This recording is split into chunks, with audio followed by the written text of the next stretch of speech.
சேலம் மாவட்டம் தம்மம்பட்டி அருகே உள்ள பச்சைமலை மலைப்பகுதியில் சேலம் மற்றும் திருச்சி மாவட்ட எல்லைப் பகுதியில் அமைந்துள்ளது. இந்த மலைப்பகுதியில் சேலம் மாவட்டத்தின் பச்சைமலை என்கிற ஒரு ஊராட்சியும், திருச்சி மாவட்டத்தில் தென்புறநாடு, வண்ணாடு, கோம்பைக்காடு ஆகிய 4 ஊராட்சிகளும் உள்ளது. அதே போல பெரிய பக்கம், ஓட்டைக்காட்டூர் புதூர், பெரியமங்கலம், மாயம்பாடி உள்ளிட்ட 100க்கும் மேற்பட்ட குக்கிராமங்களை கொண்டது. 40,000க்கும் மேற்பட்ட மலைவாழ் மக்கள் வசித்து வருகின்றனர். இந்த மலை கிராமத்தில் விளையக்கூடிய மரவள்ளி கிழங்கு, காய்கறி உள்ளிட்ட விவசாய விளைபொருட்களை மலைப்பகுதியில் உள்ள 11 கொண்டை ஊசி வளைவு வழி பகுதியாக சென்று வேண்டும்.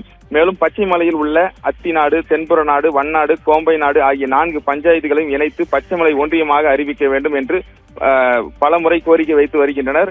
அதே போல இந்த பகுதியில் போக்குவரத்து இல்லாமலும், அதாவது தார் சாலை வசதி உள்ளிட்ட எந்த ஒரு அடிப்படை வசதிகளும் இல்லை. இதனால் பள்ளி செல்ல முடியாமல், அதாவது கல்வியை தொடர முடியாமல் மலைவாழ் மக்களின் குழந்தைகள் வீடுகளிலேயே உள்ளதாகவும், இந்த கோரிக்கையை நிறைவேற்றும் அரசுக்கு தான் எங்களுடைய வாக்குகள் என்று கூறி வருகின்ற 2026 சட்டமன்ற தேர்தலை புறக்கணிப்பதாக அறிவித்து அந்த ஊர் பகுதி முழுவதும் போஸ்டர்களை ஒட்டியுள்ளனர். தொடர்ந்து அந்த போஸ்டர்கள் ஒட்டப்பட்டு 2 மாதங்கள் ஆகியும் இதுவரை எந்த ஒரு அரசு அதிகாரிகளோ அல்லது அரசியல்வாதிகளோ எங்கள் பகுதிக்கு வரவில்லை. இதனால் இந்த முறை கட்டாயம் 40,000க்கும் மேற்பட்ட நாங்கள் யாருக்கும் வாக்களிக்க மாட்டோம் என்று கூறி தேர்தலை புறக்கணிப்பதாக அறிவித்துள்ளனர். ஆபிரகாம்.